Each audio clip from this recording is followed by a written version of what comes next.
Bismillahirrahmanirrahim. Assalamualaikum warahmatullahi wabarakatuh. Salam sejahtera bagi kita semua. Selamat datang di Sajabi, 1 jam berbincang ilmu, suatu ruang dialog interaktif untuk hasil penelitian atau gagasan keilmuan yang diselenggarakan oleh Dewan Profesor Universitas Padjadjaran.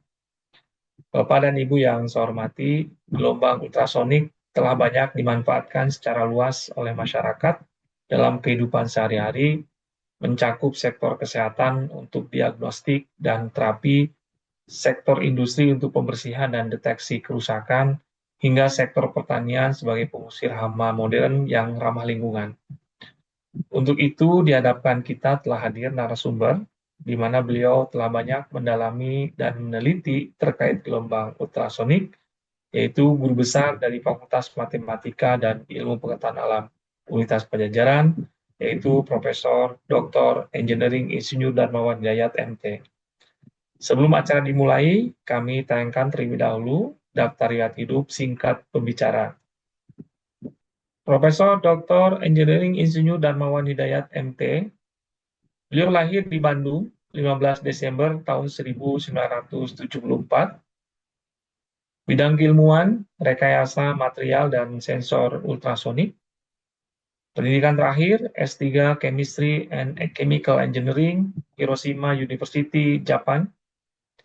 Riwayat penugasan, beliau pernah mungkin sekarang juga menjadi Kepala Departemen Teknik Elektro, Kepala Program Studi Teknik Elektro. Riwayat penelitian 2005 sampai 2026 mendapatkan hibah kompetitif nasional dan internal. Publikasi, beliau telah menulis buku, 2 judul buku ilmiah, dan memiliki indeks Scopus 12, 52 artikel, indeks Google Scholar 15, dan mendapatkan hak kekayaan intelektual 12, yaitu 9 paten dan 3 hak cipta. Adapun penghargaan, beliau mendapatkan penghargaan Hosokawa Micron Powder Award Japan tahun 2009, kemudian meraih Satya Lancana Karya Satya 10 dan 20 dari Presiden Republik Indonesia. Kita memasuki acara inti, yaitu presentasi dari narasumber kita, Profesor Dr. Engineering Insinyur Darmawan Hidayat MT. Untuk itu, waktu dan tempat kami persilakan. Assalamualaikum warahmatullahi wabarakatuh. Waalaikumsalam warahmatullahi wabarakatuh. Selamat sore dan salam sejahtera untuk kita semua. Jadi terima kasih kepada Dewan Profesor dan penyelenggara Sajabi yang telah memberikan kesempatan kepada saya untuk berbagi perjalanan riset yang telah saya tekuni selama kurang lebih 22 tahun. Ya. Jadi pada kesempatan ini saya coba berbicara tidak hanya mengenai gelombang ultrasonik, tapi sebagai sebuah teknologi, tetapi juga tentang bagaimana sebuah perjalanan riset berkembang yang menjadi sains, teknologi, inovasi yang pada akhirnya target utamanya adalah bisa memberikan manfaat bagi masyarakat. Jadi judul yang saya pilih di sini adalah gelombang ultrasonik dari sains dan teknologi untuk kemaslahatan manusia. Jadi para hadirin sekalian, pertanyaan mendasar ya ketika saya dulu masuk di bidang ini tahun 2002 dulu ada pertanyaan mengapa sih manusia itu selalu mengukur, selalu berusaha untuk melakukan pengukuran. Sejak dahulu manusia ingin mengetahui sesuatu yang tidak dapat dilihat. Contohnya dokter ingin melihat janin, organ internal manusia, peternak ingin mengetahui fertilitas telur tanpa merusaknya, di industri juga ingin mengetahui kondisi pipa migas misalnya, pemerintah ingin mengetahui kualitas air. Dengan kata lain, manusia selalu ingin memperoleh informasi. Kata kunci adalah informasi tanpa merusak objek yang diukurnya. Nah, dari kebutuhan inilah kemudian melahirkan berbagai teknologi pengukuran. Salah satunya adalah teknologi yang berbasis gelombang ultrasonik. Pertanyaan berikutnya adalah yang muncul dalam benak saya pada saat itu tahun 2002-an. Mengapa sih harus gelombang ultrasonik? Bagaimana dokter dapat melihat janin tanpa melakukan pembedahan misalnya? Bagaimana dengan mengetahui fertilitas telur tanpa perlu memecahnya, dan seterusnya dan seterusnya. Lalu saya belajar di laboratorium di ITB yang saya menemukan satu teknologi eh, pengukuran dan pengujian tak merusak, atau istilahnya adalah non-destructive testing dan end evaluation. Nah, gelombang ultrasonik di sini menjadi menarik karena mampu membawa informasi dari bagian dalam satu objek tanpa harus merusaknya. Dan selama lebih dari 20 tahun terakhir ini, pertanyaan-pertanyaan inilah yang menjadi dasar sebagai penelitian yang saya lakukan. Nah, para hadirin sekalian, jadi eh, selama perjalanan lebih dari 20 tahun perjalanan riset ini, ya tentu tidak terjadi dalam waktu singkat. Gitu ya. Jika saya refleksikan kembali dari awal dulu, ada 3 fase yang telah saya lalui di proses ini. Yang pertama adalah fase pertama membangun fondasi. Pada tahap ini fokus utama saya adalah memahami instrumentasinya, elektronikanya, sistem akuisisi data, dan pengolahan sinyalnya. Fase kedua adalah membangun sensor dan transducer. Pada tahap ini saya mulai bergerak ya dari pengguna teknologi menjadi pengembang teknologi, termasuk pengembangan material piezoelektrik, material aktif, dan fabrikasi transducer ultrasonik yang kami kembangkan di lab seperti itu. Dan fase ketiga adalah membawa teknologi tersebut untuk menjawab berbagai persoalan nyata yang ada di masyarakat seperti itu ya. Jadi kami bertahap sedikit demi sedikit, mulai dari pangan, bidang sektor lingkungan, bidang industri hingga kesehatan. Dan harapannya ke depannya tantangannya adalah integrasi sistem, hilirisasi, serta menciptakan dampak yang lebih luas bagi masyarakat. Oke, jadi sebelum saya masuk ke cerita ke aplikasi yang saya lakukan, mungkin ini sedikit sharing dulu. Ya. Jadi perjalanan akademik saya itu adalah dimulai dari FMIPA di Unpad, kemudian saya lanjutkan studi magister di ITB dan doktor di Hiroshima University. Dari perjalanan akademik tersebut lahir berbagai aktivitas penelitian, publikasi, hak kekayaan intelektual, hibah kompetitif, serta kolaborasi dengan berbagai disiplin ilmu seperti itu. Namun bagi saya, capaian yang paling penting adalah bukan jumlah publikasi dan paten. Yang paling penting adalah terbentuknya jaring kolaborasi, termasuk dengan Prof. Iman. Dan lahirnya generasi peneliti-peneliti muda yang akan melanjutkan pengembangan ilmu dan teknologi di masa depan.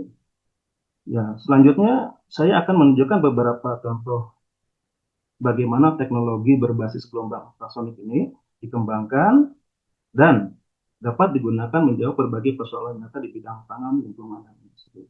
Jadi para hadirin sekalian, mengingat waktu yang juga terbatas, saya tidak akan terlalu teknis memaparkannya. Jadi yang pertama adalah setelah fondasi teknologi dan sensor berhasil dibangun, pertanyaan berikutnya adalah untuk apa teknologi ini digunakan? Nah, itu pertanyaan-pertanyaan yang selalu menjadi driving saya.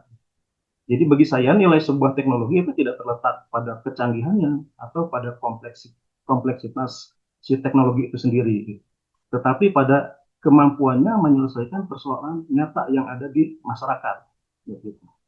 Karena itu penelitian yang saya lakukan terus berkembang ke berbagai bidang, mulai dari pangan, lingkungan, industri, hingga pengembangan material dan sensor ultrasonik itu sendiri.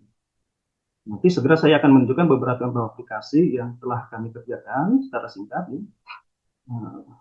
Kami mulai dari bidang yang sangat dekat dengan kehidupan sehari-hari, yaitu bidang pangan. Nah, ini yang sudah kami lakukan dengan teman-teman kolega di Fakultas Peternakan. Kami lakukan juga ini, masalah utamanya adalah bagaimana fertilitas telur tidak dapat diketahui hanya dari pengamatan luar saja. Sementara telur tidak boleh dirusak selama pemeriksaan tersebut. Solusi yang kami tawarkan di sini adalah gelombang ultrasonik digunakan untuk melihat kondisi internal telur secara non-destruktif. Dampak positif yang diharapkan dari solusi ini adalah uh, proses seleksi telur menjadi lebih cepat, efisien, ekonomis bagi si peternak. Nah, ini merupakan contoh contoh sederhana bagaimana sesuatu yang tidak terlihat dapat diterjemahkan menjadi informasi yang bermanfaat. Selanjutnya, kami pada deteksi campuran dedak padi dan sekam ini juga kolaborasi dengan Prof. Iman, dengan Dr. Urip, Rosani, teman-teman di Fakultas Peternakan. Ya, masalah yang ditemukan adalah dedak padi sering dicampur dengan sekam, sehingga menurunkan kualitas pakan dan merugikan peternak. Solusi yang kami dulu diskusikan adalah menggunakan ultrasonik untuk dimanfaatkan membedakan karakteristik campuran secara cepat dan non-destruktif. Dampak positif yang kami diharapkan adalah kualitas bahan pakan yang dievaluasi tadi dapat dievaluasi dengan lebih baik sehingga mengurangi potensi kerugian. Nah, para hadirin sekalian, nah, teknologi pengukuran tidak hanya penting bagi industri besar, tetapi juga dapat membantu sektor peternakan rakyat. Selanjutnya, eh, kami juga melakukan pada bidang lingkungan, yaitu deteksi pencemaran pewarna tekstil pada air. Masalah yang temukan di sungai itu adalah pencemaran air merupakan tantangan lingkungan yang memerlukan pemantauan cepat dan berkelanjutan. Solusi yang kami tawarkan di sini adalah gelombang ultrasonik digunakan untuk mendeteksi perubahan karakteristik air akibat keberadaan polutan. Jadi air yang normal dengan yang sudah terpolusi itu akan memberikan karakteristik informasi yang berbeda. Dampak positif yang diharapkan dari solusi ini adalah kualitas air dapat dipantau nantinya secara lebih cepat untuk mendukung pengelolaan lingkungan yang lebih baik. Jadi para hadirin sekalian, pendekatan ini membuka peluang pemantauan lingkungan yang lebih efisien dibandingkan pengujian laboratorium semata.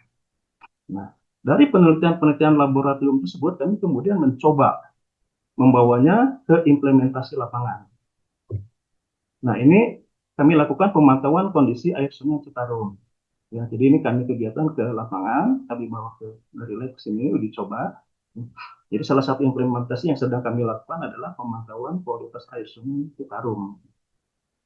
Ya, masalah yang dihadapi adalah Sungai Citarum ini merupakan salah satu sungai strategis di Jawa Barat yang menghadapi berbagai pencemaran, baik itu dari tekstil ataupun dari limbah peternakan.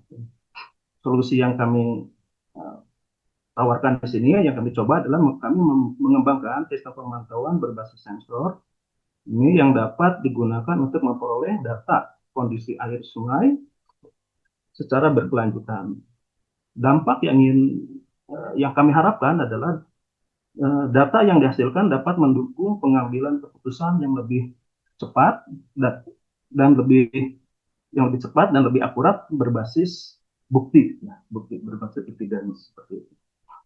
Nah, bagi saya penelitian itu menjadi lebih bermakna, lebih bermakna ketika dapat keluar dari laboratorium, tidak hanya dilakukan di laboratorium, dan berkontribusi pada penyelesaian persoalan yang konkret di masyarakat seperti itu. Nah, untuk mendukung implementasi aplikasi ini, sistem pemantauan juga ini kami integrasikan dengan teknologi digital dan aplikasi berbasis Android. Nah, ini jadi sistem informasinya kami buat di aplikasi Android. Gitu. Jadi data hasil pengukuran seringkali sulit diakses secara cepat oleh pengguna di lapangan. Kami buatkan aplikasi Android-nya sehingga para pemangku kepentingan bisa melihat di perangkat Android-nya baik di rumah ataupun di mana saja. Nah, ini kami harapkan informasi bisa menjadi lebih mudah digunakan untuk mendukung pengambilan keputusan. Atau dengan kata lain, yang kami bangun bukan hanya sensor saja, tetapi sebuah ekosistem informasi. Nah, prinsip yang sama juga kami terapkan pada bidang bioteknologi dan lingkungan. Nah, ini kami lakukan juga untuk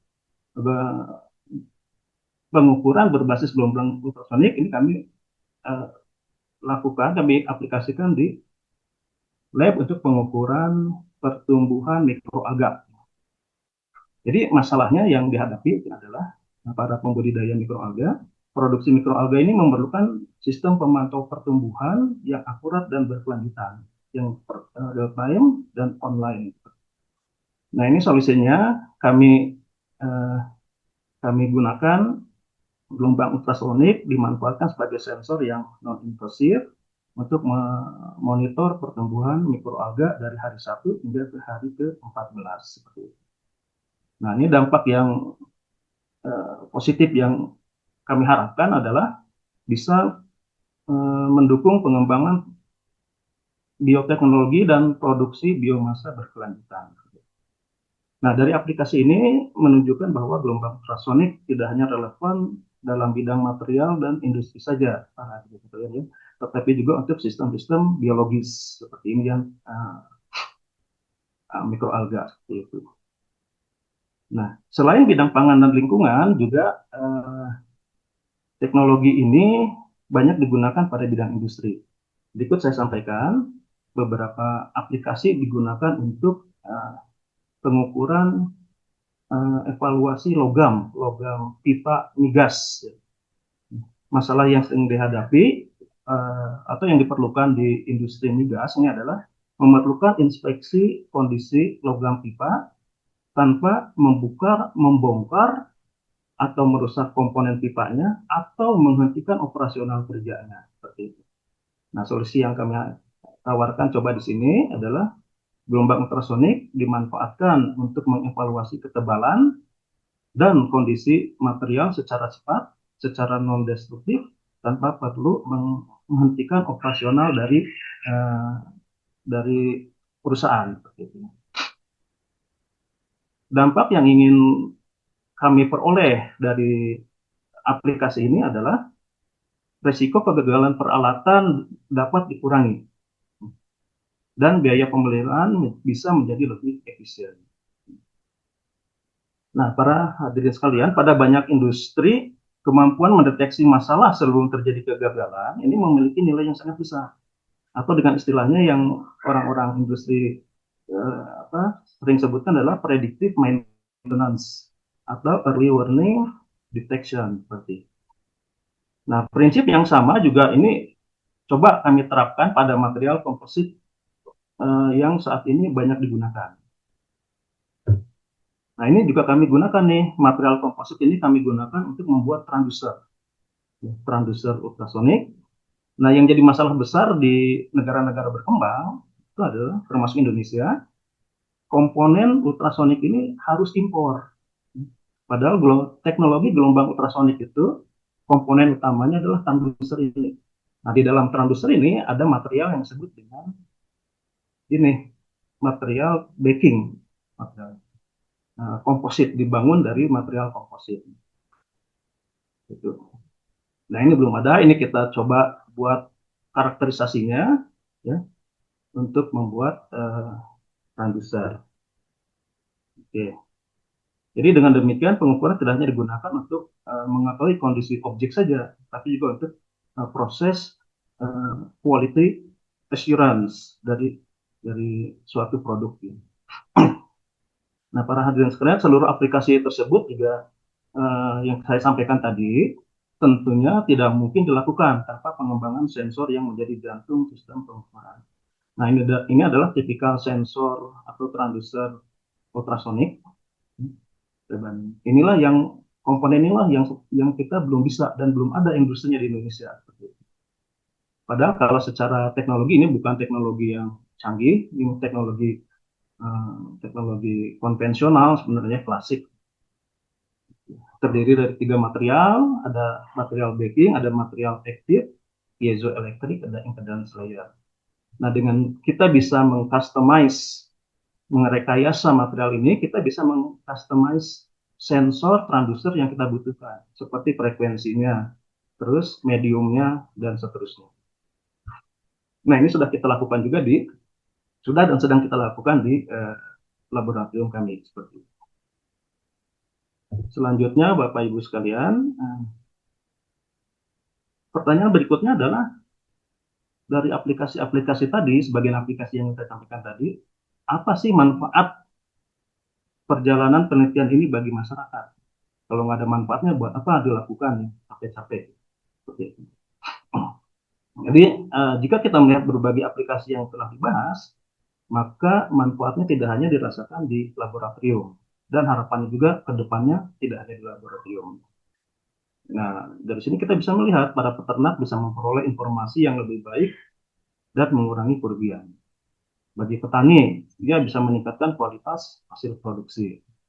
Di sektor industri, juga kita bisa memperoleh sistem infeksi yang lebih aman dan lebih efisien. Cepat, aman, dan efisien. Dari sisi pemerintah, kita bisa menawarkan dukungan data untuk pengelolaan lingkungan. Bagi masyarakat luas, bisa memperoleh pangan yang lebih aman, kualitas hidup yang lebih baik. Kalau proses monitoring, kualitinya bisa lebih diperketat. Nah, jadi pada akhirnya keberhasilan teknologi, suatu teknologi itu diukur bukan dari kompleksitasnya, tetapi dari manfaat yang diberikannya. Dari berbagai pengalaman tersebut, ada satu pelajaran penting yang saya peroleh dari perjalanan ini. Apa saja? Jadi setelah lebih dari 20 tahun melakukan riset di bidang ini, saya menemukan bahwa banyak fenomena yang tampak berbeda, tapi sebenarnya memiliki kesamaan. Maksudnya apa, Pak? Maksudnya begini, telur, susu, ya, komoditas susu, air, logam, komposit, maupun mikroalga, ini kan sesuatu yang berbeda, jauh dengan yang jauh. Tapi ternyata dia memiliki karakteristik fisik yang dapat diterjemahkan menjadi informasi akustik. Atau dengan kata lain, bisa kita sebutkan gelombang ultrasonik ini berfungsi sebagai jembatan antara fenomena fisik dari berbagai medium objek ini dengan informasi yang dibutuhkan manusia. Seperti itu. Atau dengan kata lain, yang sesungguhnya kita ukur adalah bukan gelombangnya, tapi informasi yang dibawa oleh gelombang tersebut. Itulah kunci dari teknologi berbasis gelombang ultrasonik. Jadi bukan gelombangnya, tapi informasi yang dibawa oleh gelombang ultrasonik tersebut. Dan ketika informasi tersebut dikombinasikan dengan sensor, dengan teknologi IoT, dengan teknologi kecerdasan buatan, dan komputasi modern, kita memasuki babak berikutnya, ya, yang disebut dengan konvergensi teknologi masa depan. Seperti itu. Jadi yang selama ini saya lakukan baru sampai teknologi IoT, cloud juga masih sebagian, masih menyisakan ruang yang sangat lebar untuk diterapkan dengan teknologi AI.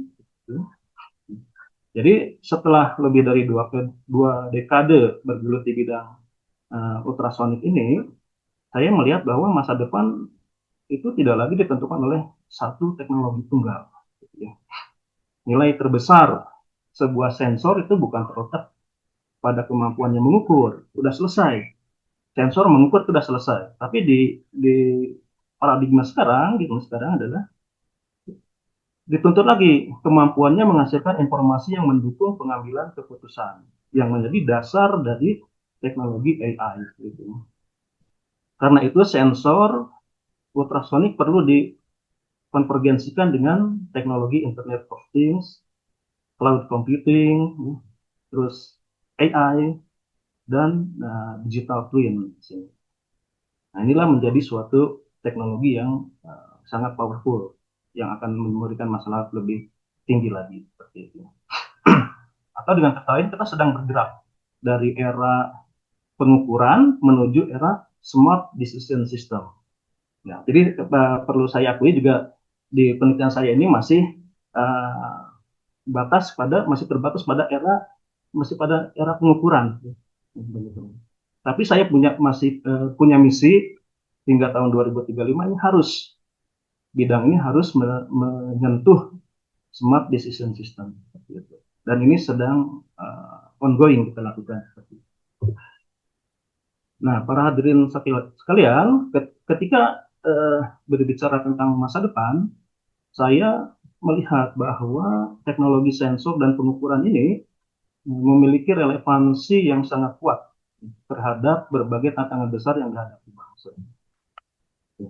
Contohnya di bidang ketahanan pangan, food security. Kita memerlukan teknologi untuk menjamin kualitas dan produktivitas. Ini bisa kolaborasi antar pertanian, peternakan, FTIP. Kalau saya melihat dari sisi sebagai Unpad. Terus di bidang lingkungan juga kita membutuhkan sistem pemantauan yang berkelanjutan dan berbasis data. Ini bisa kolaborasi antara FMIPA, geologi, FTIK. Di bidang kesehatan, kebutuhan akan diagnosis yang lebih cepat, presisi juga semakin meningkat. Ini bisa kita kolaborasi antara fakultas kedokteran, farmasi, dan FMIPA. Pada bidang industri, sudah jelas transformasi menuju industri cerdas ini membutuhkan sensor sebagai fondasi utama. Tidak bisa tidak.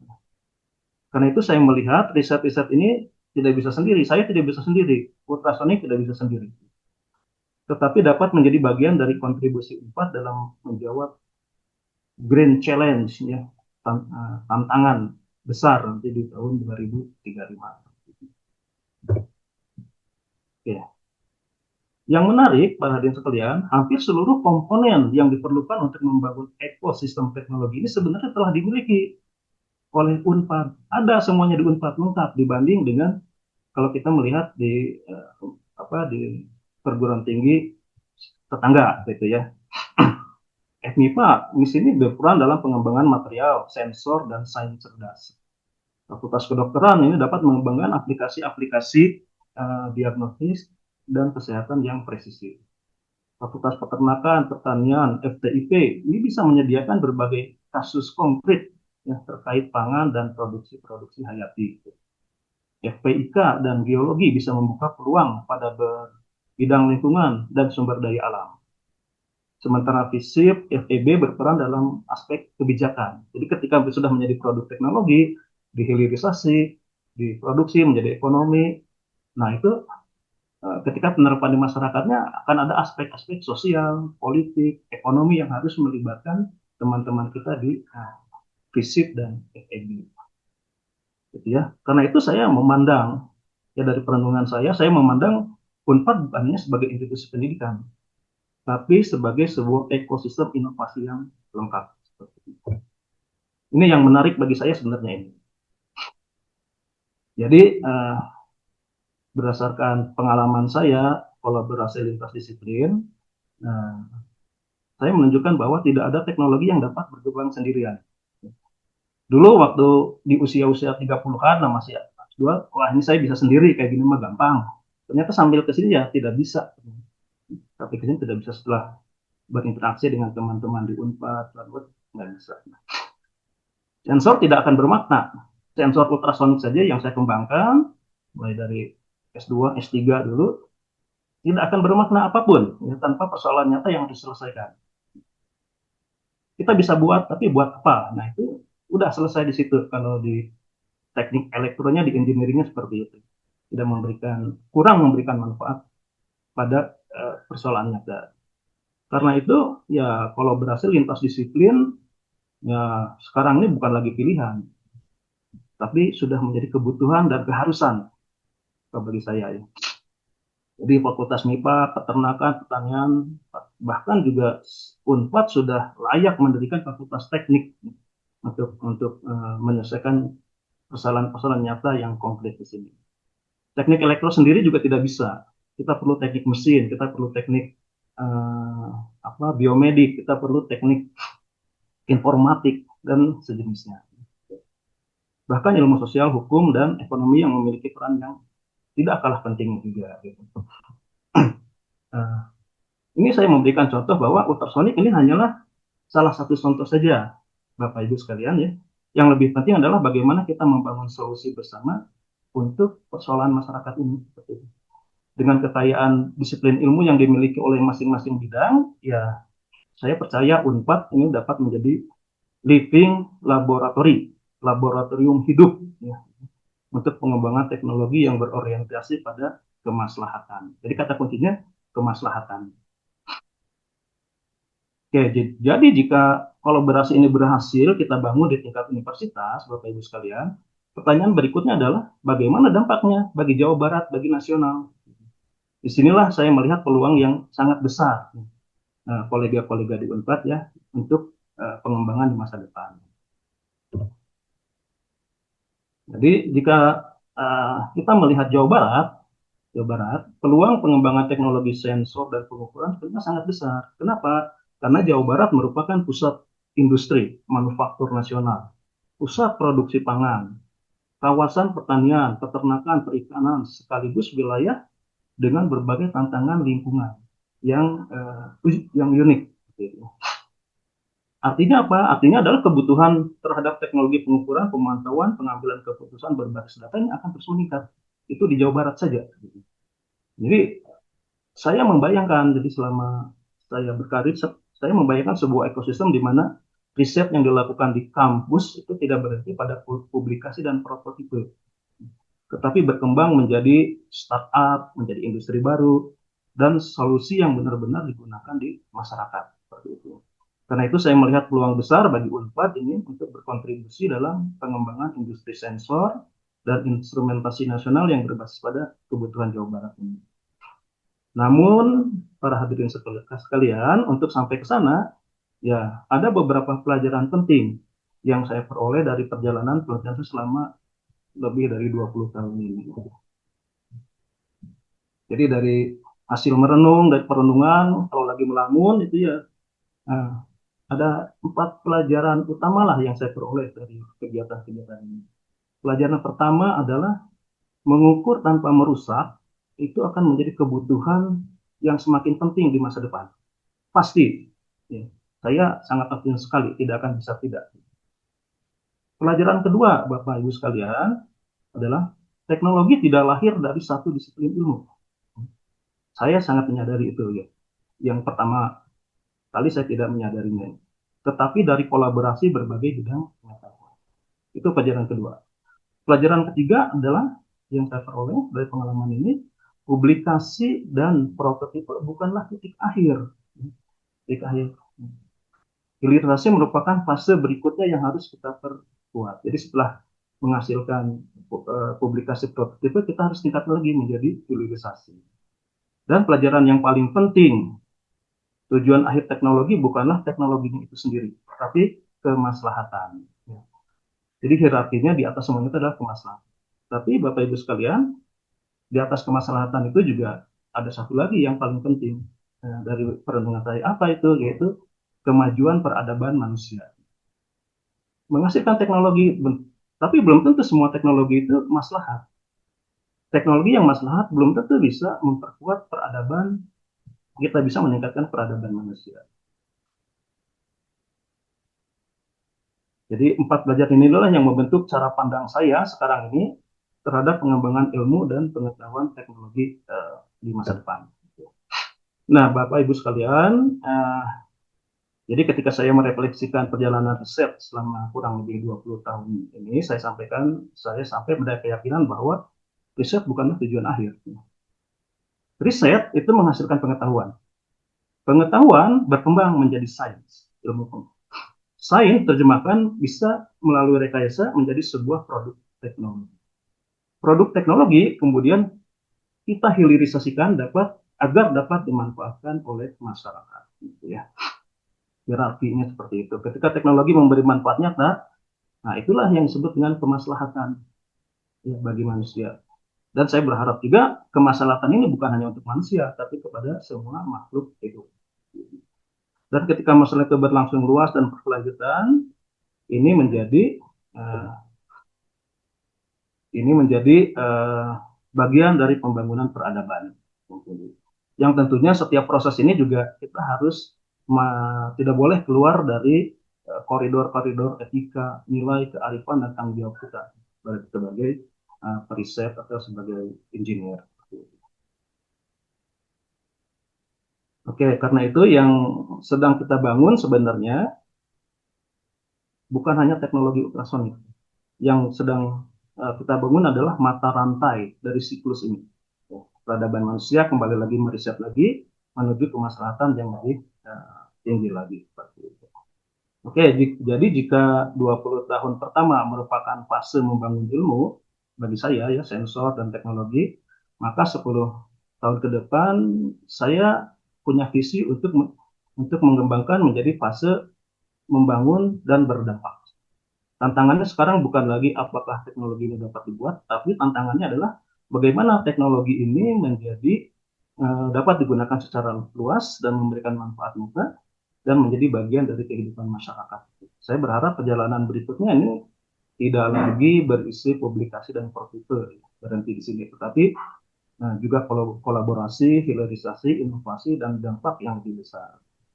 Nah, jadi pada akhirnya teknologi tidak mengubah dunia karena kecanggihannya, karena kompleksitasnya, tapi teknologi mengubah dunia karena kemampuannya membantu manusia untuk memahami, memutuskan, dan bertindak yang lebih baik. Nah, saya memulai perjalanan ini dengan pertanyaan sederhana, bagaimana dulu mengetahui sesuatu tanpa merusaknya. 20 tahun kemudian saya sangat menyadari sekali bahwa pertanyaan yang lebih besar adalah bukan itu. Yang sebesarnya adalah bagaimana ilmu pengetahuan ini dapat memberi manfaat yang sebesar-besarnya bagi manusia semuanya gitu.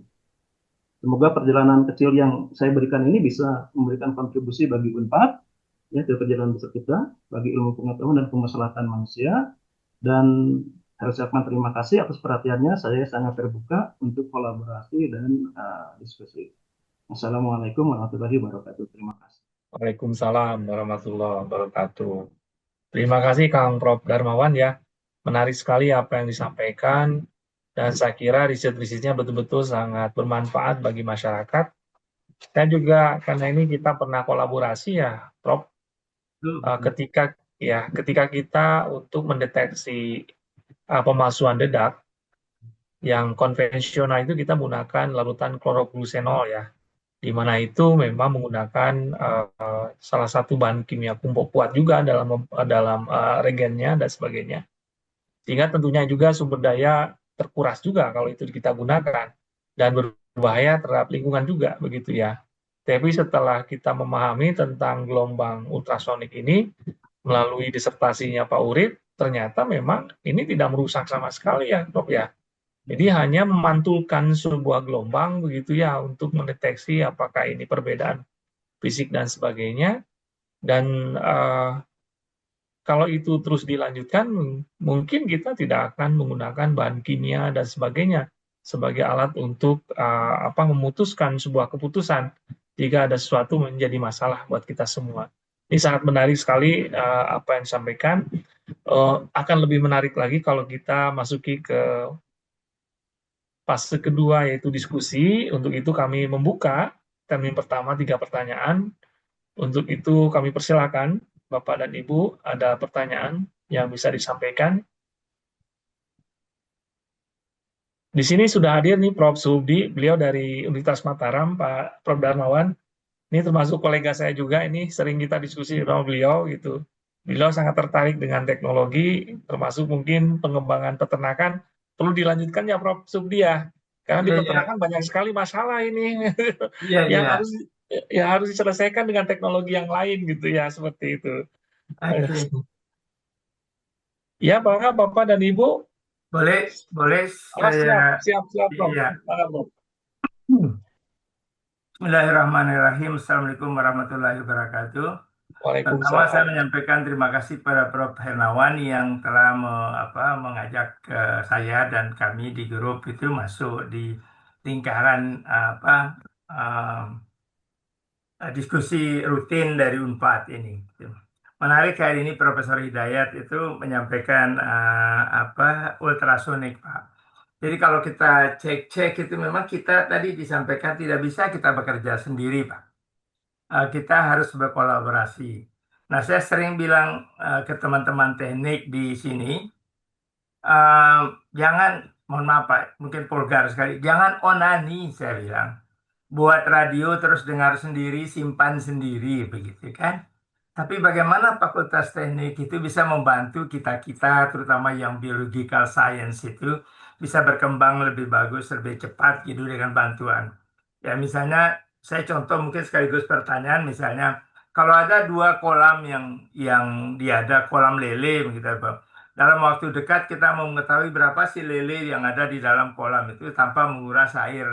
Nah, kira-kira dengan teknologi Bapak ini mungkin dilakukan gitu.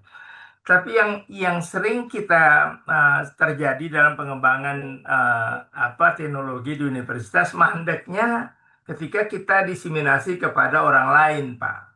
Mungkin karena kerumitannya, mungkin karena peralatannya tidak ada. Nah, sekarang tugas kita mungkin kalau saya lihat tadi, saya juga tertarik dengan sensory system, Prof. Karena saya juga sekarang ini saya sudah melakukan yang simpel, misalnya saya menggunakan HP ini memutus saja daun, misal rumput gajah, misalnya mungkin setengah jam kemudian saya sudah tahu berapa dia kadar protein misalnya. Dan sudah saya lakukan itu sekarang ini. Nah, eh, tapi dalam dalam sensor itu kalau kita lihat sekarang kan bagaimana membuat sensor itu simple dan applicable gitu, Pak. Saya ada di tangan saya ini, dikasih teman misalnya minyak wangi buat kecil ditaruh di saku baju, jadi kalau kita ke masjid atau apa tinggal dicocok-cocok gitu seperti itu. Nah, bisa nggak sesimpel ini kita membuat misal sensor ultrasonic itu, saya ingin misal mengukur behavior ternak gitu. Jadi yang biasanya ternak di lapangan itu kan ada iklim, ada guntur, ada air, ada hujan dan lain sebagainya. Nah, kira-kira kalau kita buat sensor itu bisa nggak dalam satu sensor itu simpel gitu, Pak?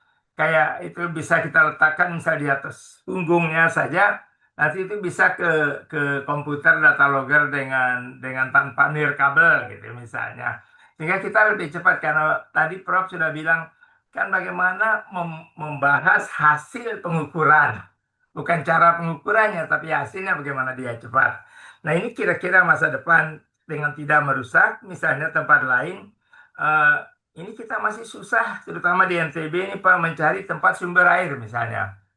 Nah, ini kan ini kayaknya menarik sekali. Kalau bisa misalnya Bapak berdiri di suatu ladang kayak tempat saya, Bapak terus tembak-tembak saja kayak senter gitu, langsung bilang, oh ini airnya ada 50 meter gitu.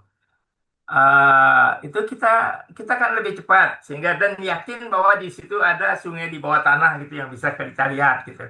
Nah, itu mungkin ke depannya pola sensing sistemnya. Nah, tetapi yang sering kita lihat juga sekarang bagaimana dari situ ke data logger gitu, yang membaca nanti hasil itu di tempat secara mudah dan gampang gitu. Nah, saya punya sensor Pak, hanya 15 cm saja. Saya bisa mengukur gitu di mana tempat ikan yang banyak, kemudian bagaimana dalam perut ternak itu apa yang terjadi, kemudian kapan dia berbaring, kapan dia makan dan lain sebagainya. Dan itu sudah saya buktikan begitu bisa bisa terjadi dengan ya relatif akurat begitu. Nah, saya rasa mungkin kalau tadi Prof Imam sudah menyatakan bahwa dengan mengukur dia dedak sekarang banyak dioplos Pak oleh penjual gitu. Nah, dengan ultrasonik itu bisa saya dengan yang Prof Hernawan sebutkan tadi, saya sudah buat pita Pak Hernawan dengan profesional itu. Jadi saya dari 100 kemudian tambah dedakian sampai nol di sana, kemudian dedak itu, akhirnya saya punya kipas kayak kipas wanita gitu. Begitu dicelupkan, nanti warnanya tinggal, oh ini sekian persen dedak, ini sekian persen. Nah, dengan sensor ultrasonik ini, bagaimana bisa kita simple di lapangan begitu? Tidak lagi kita harus kembali ke lab gitu kan, lama di situ menganalisis lagi. Mungkin dan itu mungkin Prof Hidayat sudah mengembangkannya. Ya, ini hanya diskusi Pak, karena kayaknya sama kita kesenangan sensoring sistem instrumentasi bidang peternakan kalau boleh saya sebut saya Pak Iman itu. Nah, kira-kira itu Prof yang ke depan yang mungkin perlu gitu. Jadi bagaimana membangun ini sensor dan sistem secara simpel dan aplikatif, tidak rumit-rumit gitu sehingga nanti kemaslahan umat itu dengan gampang dengan kayak kayak saya sering bilang ke orang reproduksi di kampus, coba buat kios sperma kalian gitu juga. yang sudah di sexing gitu. Tinggal beli saja petani, mampir di situ nanti beli. Oh ini sperma jantan Hereford gitu. Tapi kalau sampai hari ini masih saja tambah sitrat ini, tambah sitrat itu, plus saya bilang kapan lahirnya sapinya begitu. Nah, kira-kira begitu Pak. Jadi dengan sesimpel itu kira-kira. Mungkin sementara itu Prof. Ya terima kasih atas sharingnya sore ini. Sangat bermanfaat. Saya mendapat pencerahan lebih lebih dari yang saya harapkan juga. Ini mudah-mudahan suatu saat saya ke Bandung nanti apa mampir-mampir di bawah Pak Iman ke sana. Makasih. Assalamualaikum warahmatullahi wabarakatuh. Uh, Langsung dijawab, Prof. Ya, baik, terima kasih. Silakan, Prof. Baik, terima kasih Pak Su atas pertanyaan dan pandangannya seperti itu ya. Ya, jadi sebenarnya kita juga seperti yang saya sampaikan tadi sekarang levelnya bukan lagi tentang gelombangnya, ya tentang konkuren, tapi bagaimana kita memperoleh informasi yang cepat, dan informasi ini lebih di atas informasi lagi yang kita perlukan adalah decision. Ada apa sistem smart decision system seperti itu. Oke, jadi tentu teknologi ini adalah kedepannya kita akan buat menjadi sesederhana mungkin seperti itu ya. Sederhana di sini dalam konteks adalah ukurannya, dimension, berat, hingga penggunaannya seperti itu. Berharapnya seperti misalnya nanti alat pengukur redap. Ini juga sedang kita terus nggak berhenti ya, terus bekerjasama dengan Prof. Iman, dengan Dr. Urip juga menciptakan supaya alat ini bisa menjadi portable seperti itu ya, bisa dibawa-bawa ke lokasi seperti itu. Sedang itu. Oleh karena itu, untuk menciptakan teknologi yang matang tersebut, mature tersebut, ya tidak bisa kami sendiri. Kami memerlukan bidang ilmu teknologi IT, teknologi teman-teman dari teknik informatik seperti itu. Nah, juga perlu kolaborasi.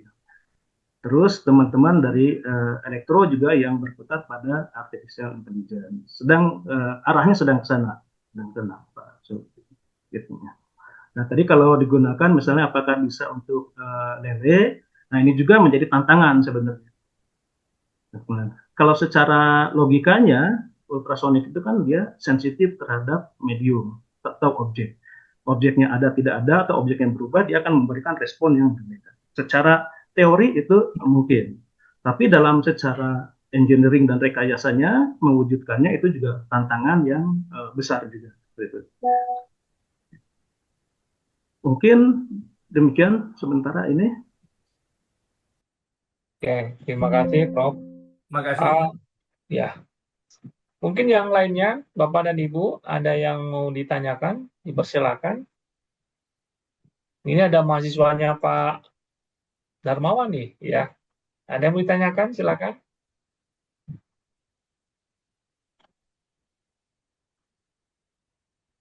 Oke, begini, mungkin saya sedikit ya sekilas berkaitan dengan global ultrasonic ini. Pak Darmawan, tadi sebenarnya sudah sampaikan oleh Prof. Supri ya, bahwa tantangan-tantangan ke depan kita itu sangat besar, terutama di bidang peternakan. Banyak sekali masalah-masalah yang harus diselesaikan oleh ilmu yang lain, karena kita sendiri tidak memahami itu, gitu ya, seperti itu. Nah, ini tentunya membutuhkan kolaborasi yang kuat di antara kita semua. Artinya bahwa mungkin klaimnya Pak Darmawan itu bisa terbuka untuk siapapun. Betul ya Pak Darmawan? Yang bisa kita kerjasamakan dengan lintas prodi, lintas universitas. Itu mungkin juga ya Pak Darmawan. Ya intinya bahwa Pak Darmawan bisa welcome pada siapapun. Kalau memang ide itu untuk kemaslahatan bersama begitu ya, mengapa nggak kita kerjakan bersama-sama? Ya seperti itu. Jadi itu mungkin Prof. Subdi ya. Jadi mungkin Pak Darmawan sekarang ini membuka diri ya untuk semua pihak bila mana memang ada problem yang tentunya dengan kemampuan alat yang ada, misalkan yang memang sedang dikembangkan ya, Prof ya, terus menerus dikembangkan. Memang yang jadi problem kita adalah ini kembali ke masalah dana, banyak cita-cita yang harus kita selesaikan, tetapi memang kita nggak bisa sekaligus diselesaikan karena memang ada tahapan tertentu yang menyebabkan kita terhambat, terutama masalah dana ya, Prof. Darmawan ya, yang tentunya ini jadi salah satu hambatan kita. Tapi kalau memang misalkan kolaborasi, misalkan mohon maaf mungkin di sana, misalkan di Mataram ada problem yang memang bisa kita selesaikan bersama-sama di sini, saya kira itu bagus begitu ya, dengan sharing dana dan sebagainya, misalkan begitu salah satunya. Ya, Pemda provinsi di sana mungkin ada masalah yang kita selesaikan bersama-sama, ya seperti itu. Kalau tidak salah ya Prof. Darmawan, yang kemarin itu saya dapat ini dari WA Group gitu ya, bahwasanya pengobatan kanker juga sudah menggunakan gelombang suara, sudah disahkan oleh Kementerian Kesehatan Amerika kalau tidak salah ya.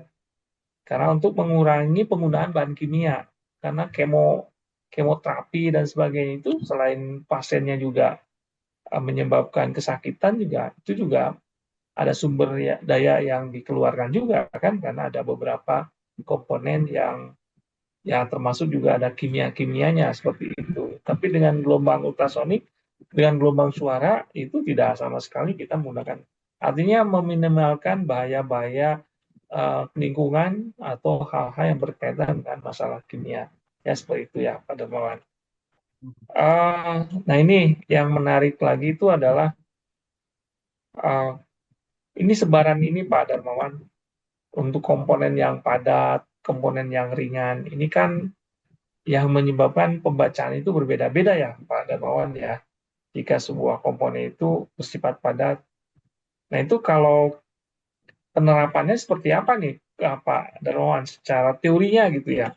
Bahwa ketika dia dipantulkan gelombang itu, kemudian mengena sebuah sasaran gitu. Tadi yang disampaikan oleh Prof. Sudi, itu ada ikan yang bergelombol gitu ya, ditembak begitu, kemudian memantulkan, itu kan pastinya secara teoritisnya akan sedikit sulit untuk menentukannya, apalagi bidang yang bergerak begitu. Gimana nih Pak Darmawan secara teorinya? Karena teori sebenarnya sekarang sudah ada memang yang komersil seperti pendeteksi ikan di laut bagi para nelayan, ada sonar. Itu juga sudah ada produksi komersialnya. Ya intinya dia mendeteksi perbedaan karakteristik objek, terutama density. Ya. Seperti di laut itu kan ikan ya, density ikan dengan definisi air laut itu kan kontras berbeda, bro. Jadi dari prinsip itulah gelombang ultrasonik bisa membedakan. Bagaimana mengukur kontribusinya? Itu ada yang disebut dengan teknik multi array transducer. Jadi transducernya tidak satu, tapi dikemas di dalam satu buah kemasan. Tapi di dalamnya banyak active elemen. Dengan teknik itu sensor bisa men-scan ya dari titik 1 ke titik 2 sehingga menghasilkan image seperti itu. Persis sama dengan scan janin bayi pada ibu hamil. Cuman skalanya sekarang diperlebar. Persisnya seperti itu. Nah, kalau untuk di padatan, di cairan dan di gas, ini juga kalau secara teknologi, transducernya itu yang dijual oleh pabrikan itu sudah spesifik. Frekuensi sekian untuk medium solid atau liquid atau padatan. Tidak ada satu sensor yang bisa untuk semuanya, sapu jagat nggak ada. Nah, jadi kalau kita beli sensor itu, nanti kita akan ditanya, ini untuk aplikasi apa? Solid, apa liquid, apa gas? Seperti itu. Soalnya beda, meskipun frekuensinya sama. Seperti itu. Jadi kita harus membedakan juga. Nah, begitu juga frekuensinya. Seperti di mikroalga, itu yang diskusi dengan Prof. Astri Penny dari biologi juga. Ada frekuensi yang ternyata dia bukan malah mengganggu pertumbuhan. Seperti itu. Nah, ini yang jadi tantangan di teknologi ultrasonik adalah bagaimana kita mengcustomize sendiri sensor ini yang bisa kita rekayasa sendiri. Frekuensinya berapa, terus mediumnya apa. Kalau kita tidak menguasai ini, ya kita akhirnya beli lagi, dan itu mahal. Apalagi kalau untuk keperluan hilirisasi, jadi mahal, dan akhirnya jatuh ke masyarakat dengan harga yang sangat tinggi, tidak terjangkau seperti itu, Prof. Makanya di rute penelitian saya ini juga ada rute pengembangan materialnya, mulai dari material aktifnya, piezoelektriknya sampai ke backing material dan impedance matching material. Sementara itu, Prof. Pak, Oke. ini kalau masih ada waktu bisa saya coba. Saya makin menarik ya Pak ya. Saya bayangkan kalau sensornya Prof Hidayat ini eh, kita ini kan sekarang yang ndak hilang pasar kita adalah orang beranak Pak. Jadi kalau bayi-bayi nanti yang itu bagaimana kita mendeteksi, oh ini nangis karena kencing, ini nangis karena lapar begitu. Kalau ada sensornya kecil ditaruh di dalam di dekat poponya bayi, dekat perutnya. Jadi kalau nanti kayak kayak bisa bel rumah gitu Pak. Tung ting ting gitu. Wah, ini Mbak lapar ya, ibunya segera memberi susu. Kalau ini oh dia kencing ganti popok gitu kan. Kan lebih lebih itu gitu. Artinya bagaimana kita melihat itu aplikasi lebih lebih luas gitu. Cuman sekarang sensornya harus lebih kecil bisa dilihat gitu, bisa dibuat dan lebih sensitif terhadap objek yang diukur gitu.